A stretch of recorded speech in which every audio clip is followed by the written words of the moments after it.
दृष्टि ज्ञान विज्ञानी, नई दृष्टि मोक्ष प्रदानी, नई राह क्रम मार्गी, नई राह हो दादाई। जय जय स्वस्वरूपम ज्योति, अहो प्रत्यक्ष है ये ज्ञानी। जय जय स्वस्वरूपम ज्योति, अहो प्रत्यक्ष है ये ज्ञानी। नमस्कार, आदाब, सत श्री अकाल, वणकम, जय श्री कृष्ण, जय स्वामीनारायण, जय सच्चिदानंद। दोस्तों, दादा भगवान परिवार आप सभी का स्वागत करता है नई दृष्टि नई राह प्रोग्राम में। हमारे एल्डर्स अक्सर मोक्ष की, जिंदगी के अल्टीमेट डेस्टिनेशन की, या कहो तो अल्टीमेट लिबरेशन की बातें करते रहते हैं।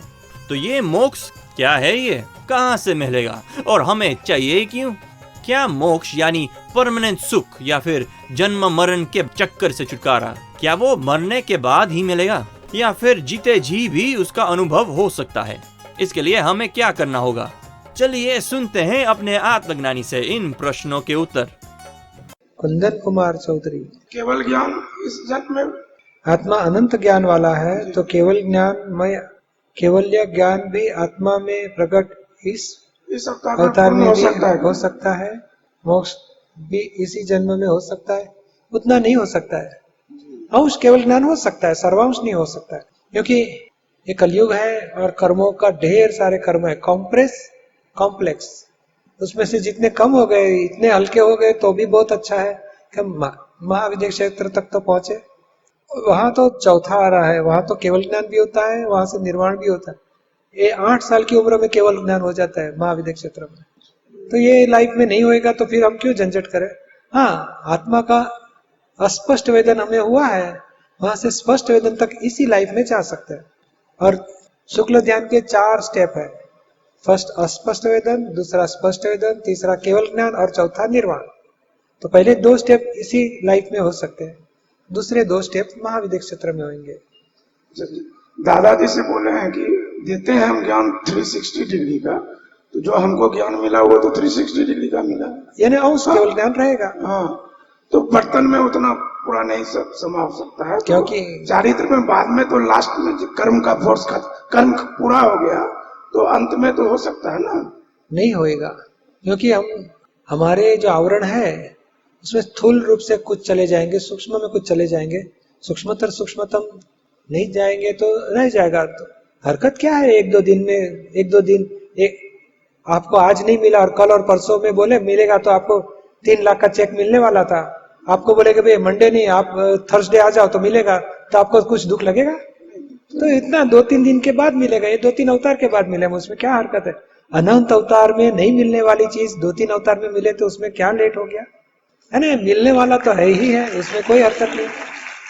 और भीतर में यहाँ से मुक्ति अनुभव में आती है, उसमें भी कहाँ हमें मुश्किल है। अंश अनुभव तो होते ही है, सर्वांश अनुभव तक पहुंचने का पुरुषार्थ खुला है। हाँ, केवल ज्ञान, अंश केवल ज्ञान बोला है, अनुभव को अंश केवल ज्ञान बोला जाता है, अक्रम विज्ञान है इसके लिए।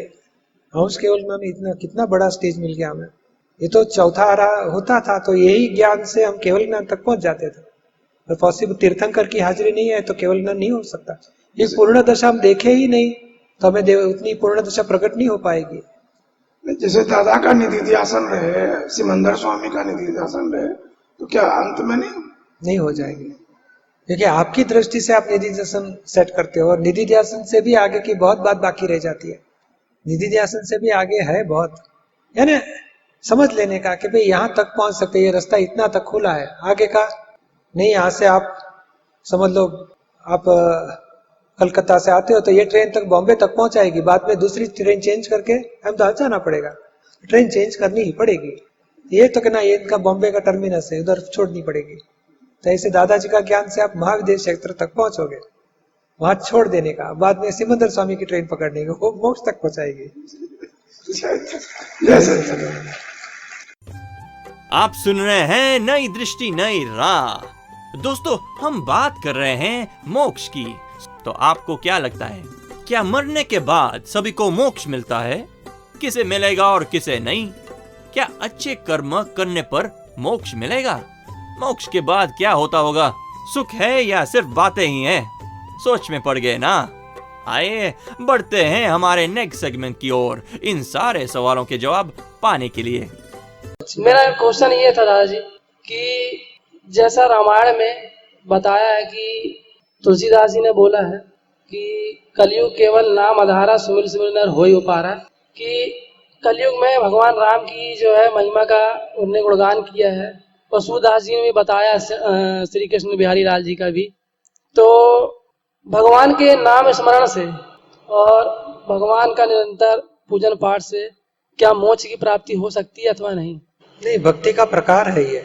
और इसलिए कलयुग में तो भक्ति जीरो हो जाती थी, उसके लिए बोला कुछ पकड़ के रखो नहीं तो गिर जाओगे। ये तो अपवाद रूप से अक्रम मार्ग खुला है और आत्म साक्षात्कार पा सकते हो। बाकी अक्रम मार्ग में यानी क्रमिक मार्ग में तो महा मुश्किल है। भक्ति के टाइम में भी चित्त की स्थिरता नहीं रहती। माला फिराने के टाइम विषय विकार के विचार आते हैं, पैसे के विचार आते हैं, लोभ लालच मोह में चले जाता है। बहुत तकलीफ है। इसके लिए बताया कि भाई कुछ नाम स्मरण पकड़ के रखो तो गिर न जाए। और भक्ति में 4 स्टेप है, नाम, स्थापना, द्रव्य और भाव। तो नाम से करोगे तो 25% बेनिफिट, और स्थापना रामचंद्र जी का फोटो रखा और नाम से स्मरण करते हो तो 25 + 25 50% फायदा मिलेगा। और प्रत्यक्ष राम सामने होंगे, उनकी भक्ति करो तो 75% होएगा। और रामचंद्र जी इस शरीर में रहते ही नहीं, वो खुद क्या बताते हैं, ये तो पंचमहाभूत का शरीर है, मैं तो ब्रह्म हूँ, पर ब्रह्म मैं खुद ही हूँ, मुझे तत्व स्वरूप से पहचाना।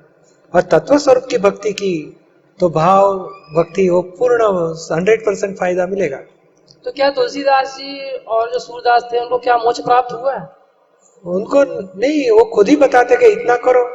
ये लोगों के लिए क्या क्या करना हो उन्होंने बताया। और बहुत ऊंची स्टेज में पहुंचे थे, उनको ज्ञानी मिल जाएंगे तो आत्मज्ञान पाके मोक्ष मार्ग में आगे बढ़ के मोक्ष प्राप्त कर सके। इसीलिए बहुत ऊंची स्टेज में थे वो लोग, ज्ञानी मिलना बाकी था उनको। आप सुन रहे हैं नई दृष्टि नई राह। दोस्तों आज हम बात कर रहे हैं दुनिया की अल्टीमेट सच की। जी हाँ दोस्तों, आज हम बात कर रहे हैं मोक्ष की, मुक्ति की। तो ये मुक्ति क्या है? कौन देता है हमें मुक्ति?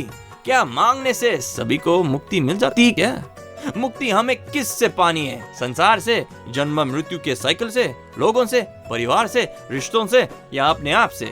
इन सारे सवालों के जवाब जानने के लिए सुनते हैं हमारा अगला सेगमेंट। अभी आपने बताया कि आत्मा मोक्ष स्वरूप है, तो फिर उसको मोक्ष में जाने की फिर आवश्यकता क्यों? वो यहाँ मोक्ष का अनुभव नहीं कर सकता? मोक्ष का अनुभव कर सकता है। मोक्ष 2 स्टेज में है। एक स्टेज में यहाँ इसी जन्म में होता है, पर लेकिन अभी कर्मों के साथ होता है, कर्म खत्म नहीं हुए। यानी फर्स्ट स्टेज का मोक्ष यानी अज्ञान से मुक्ति होती है और तमाम दुखों से मुक्ति होती है। वो यही शरीरधारी में ही होता है, यहाँ ही। और दूसरी स्टेज का मोक्ष सारे कर्म खत्म हो जाते हैं, केवल आत्मा रहता है। फिर उसके लिए ये ब्रह्मांड में कोई जगह नहीं रहती, वो सिद्ध क्षेत्र में जाता है। जहाँ कोई कर्म नहीं है वहाँ ही वो जाता है। कर्म वाला ब्रह्मांड में रहता है, कर्म से मुक्त पाया हुआ आत्मा सिद्ध क्षेत्र में जाता है। यानी आत्मा को तो आना जाना नहीं है, लेकिन ये कर्म का हिसाब जैसा है उस हिसाब से रहता है। वो स्वयं तो मोक्ष स्वरूप है ही, लेकिन जब तक उसको कर्म चिटके हुए तब तक वो यहाँ ही रहेगा। उसका भारी है, वजन उसका है, परमाणु उसको चिटके हुए। लेकिन जैसे खत्म हो गए कि मोक्ष में चले जाए। आप सुन रहे हैं नई दृष्टि नई राह। आज हम बात कर रहे हैं मोक्ष के बारे में। मोक्ष, निर्वाण, अल्टीमेट लिबरेशन यानी जन्म मरण के चक्कर से मुक्ति। हमने संतों से, साधुओं से, ज्ञानियों से यही सुना है ना। तो क्या ये मोक्ष कलयुग में भी संभव है? क्या मोक्ष के बाद भी सुख दुख है? चलो मान लिया कि मोक्ष होता है, पर किसका? आत्मा का या शरीर का? Yet even more interesting questions. चलिए सुनते हैं हमारे प्यारे आत्मज्ञानी से इन प्रश्नों के उत्तर। PS खंडवाल, मोक्ष के दरवाजे जम्बू स्वामी के समय से बंद हो गए हैं, अभी मोक्ष में कैसे जाएं? कहाँ पे हो? हाँ, जम्बू स्वामी के टाइम से बंद हो गए, सच्ची बात है। तो इसी के लिए दादा भगवान ने यही बताया कि ये काल में इस क्षेत्र से, ये शरीर से मोक्ष नहीं जा सकता, यहाँ से सीधा। वाया महाविदेह क्षेत्र और मोक्ष मार्ग खुला ही है, मोक्ष गति भी खुली है। यहाँ मोक्ष भले बंद है मगर मोक्ष मार्ग बंद नहीं है। समकित से लेके स्पष्ट वेदन तक मोक्ष ये कलयुग में भरत क्षेत्र में हो सकता है, कलयुग में, और यही देह में यही व्यवहार में रह के स्पष्ट वेदन तक अनुभव दशा में पहुंच सकता है आत्मा की, मगर क्षय समकित तक भी पहुंच सकता है, मगर केवल ज्ञान एक क्षेत्र में एक काल में नहीं हो सकता है। उसके लिए महाविदेह क्षेत्र में जाना पड़ता है। और जिसको समकित हो गया है, आत्मदृष्टि हो गई है, उसको ये भरत क्षेत्र में वापस जन्म नहीं हो सकेगा, अपने आप ही महाविदेह क्षेत्र उसको खींच लेगा। और वहां सिमंदर स्वामी है, उनके दर्शन से ही केवल ज्ञान होता है, और वहां से मोक्ष सिद्ध क्षेत्र का खुला है। समझ में आया ना आपको? मृत्यु के बाद आत्मा को लेने के लिए सिद्ध आत्मा आती है ही क्या? नहीं, सिद्ध भगवान तो वापस संसार में आते ही नहीं। आपकी जो भावना है कि मुझे मोक्ष जाना है, सिद्ध क्षेत्र में जाना है, तो ये देह के जो कर्म पूरे होने के बाद जब केवल ज्ञान हो गया है, तो उसको बाद में थोड़े देह के कर्म बाकी रह जाते हैं। आयुष कर्म, नाम कर्म, गोत्र कर्म, वेदनीय कर्म। नहीं, तो जैसे वो कर्म पूरा होने के बाद आत्मा स्वयं ही सिद्ध क्षेत्र में जाता है, उसको गति सहायक तत्व खींच के पहुंचाती है। नहीं, बहुत सारे संत जो हैं ये सनातन धर्म के पहुंचे हुए हैं। वो पहुंच गए तो अच्छी बात है, उसको नमस्कार करो। अपने पहुंचने का रास्ता सोचो कैसे पहुंचने का। दूसरे गए, वो बोला कंफ्यूजन पैदा होता है ना। नहीं, मगर उतनी बात जरूर समझ लो कि वहां कोई ऐसी आत्मा को लेने वाला दूसरा आत्मा आता है, वो बात लौकिक सत्य है। वास्तविकता में कोई आ ही सकता ही नहीं है। एक जीव दूसरे जीव में कोई दखल नहीं कर सकता, ऐसा स्वतंत्र जगत है। आपके राग द्वेष खत्म हो गए तो आपको संसार नहीं बांध सकेगा। कोई कितना भी आपके प्रति द्वेष करे, कितना भी आपके प्रति राग करे, पर आप उसके राग द्वेष में वितराग है तो आपको कोई व्यक्ति संजोग बांध नहीं सकेंगे। और आप जब कर्मों से मुक्त होते हो तो कोई आत्मा को लेने के लिए आने की जरूरत ही नहीं। आत्मा का स्वभाव ही ऊर्ध्वगामी है। पुद्गल जड़ तत्व से जब मुक्त हो जाता है तो पुद्गल तत्व हेवी है, आत्मा इतना ऊर्ध्वगामी स्वभाव है। दोनों का संबंध पूरा हो गया तो पुद्गल से मुक्त होने के बाद आत्मा स्वयं ही ऊर्ध्वगामी स्वभाव की वजह से सिद्ध क्षेत्र में पहुंच जाता है। उसको सिर्फ गति सहायक तत्व सहाय करता है, बस दोनों का गति सहायक तत्व पूरा हो गया। बाद में आत्मा अपनी जगह पे सिद्ध क्षेत्र में स्थान प्राप्ति करता है और सारा ब्रह्मांड को देखता जानता है। उसको दूसरा कोई आत्मा उसको टच भी नहीं कर सकता है, इतना टंकोत्कीर्ण स्वभाव है, एक दूसरे को टच नहीं कर सके। आत्मा कोई भी तत्व दूसरे तत्व को टच भी नहीं कर सकता है जी, इतना स्वतंत्र है। आप सुन रहे हैं नई दृष्टि नई राह। तो जन्म मरण अगर नहीं है तो फिर मोक्ष क्या है?